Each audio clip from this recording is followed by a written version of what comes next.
Seguimos con las clases de sintaxis, estamos en las oraciones simples y hoy vamos a ver las oraciones pasivas, que son aquellas en las que el sujeto no realiza la acción del verbo, no muestra un estado, sino que es quien recibe, quien padece la acción del verbo. Es decir, en una oración activa yo puedo decir María escribe una carta.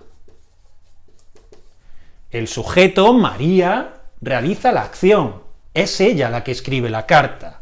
Pero si en cambio digo una carta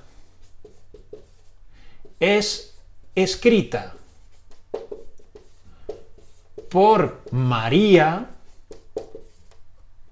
estoy diciendo lo mismo, pero el sujeto una carta no es quien realiza la acción, es María quien escribe la carta, con lo cual tengo un sujeto que no realiza la acción, y este sujeto lo vamos a llamar sujeto paciente.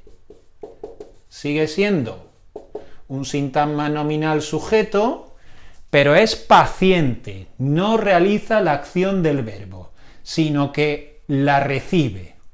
Vamos a tener un verbo en voz pasiva, es decir, verbo ser más una forma del participio. Escrito es el participio del verbo escribir, ¿vale? Pues verbo ser más participio, ¿vale? Todo esto seguirá siendo sintagma verbal, predicado verbal, pero este núcleo, verbo núcleo, ¿veis? Es una forma compuesta en voz pasiva, ¿vale? Y este por María va a ser el complemento agente, que es ese complemento que solo aparece en las oraciones pasivas.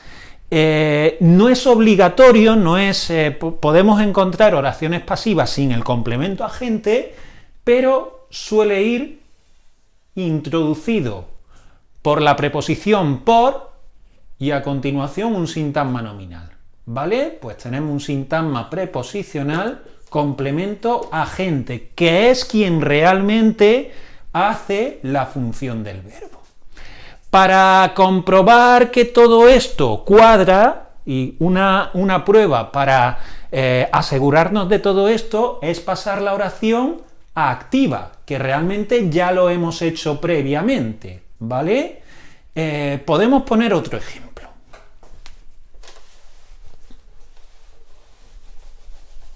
Vamos a poner otro ejemplo para entenderlo completamente.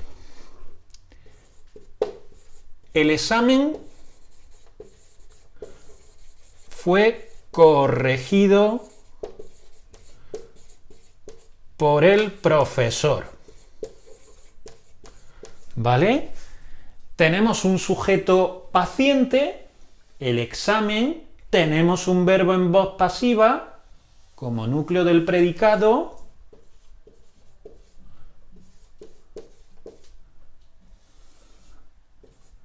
y tenemos un complemento agente. Pues bien, para pasarlo a voz activa hay un cruce de elementos, ¿vale? El complemento agente pasa a ser el sujeto, el profesor. El verbo pasa a forma activa, corrige o corrigió. Y lo que era el sujeto paciente pasa a ser complemento directo. Entonces es una forma de determinar, por ejemplo, el complemento directo de una oración activa. Si al pasarlo a pasiva pasa a ser sujeto paciente, pues es que es complemento directo, ¿vale? ¿Y cómo sabemos que es complemento agente? Por la preposición, porque realiza la acción del verbo y porque al pasarlo a oración activa pasa a ser sujeto. Entonces es la doble comprobación que podemos hacer para determinar que un elemento es complemento agente y que todo nos cuadra en ese paso de pasiva A activa, cruce de elementos y cambio también del tiempo verbal. Aquí he puesto que ese verbo en voz pasiva de ser más participio puede tener excepciones porque las veremos en el caso de que haya un se en la oración y pueda surgir una pasiva refleja, pero eso ya lo estudiaremos cuando veamos las diferentes circunstancias de cuando aparece un elemento, un pronombre se en la oración. Pues esto es todo.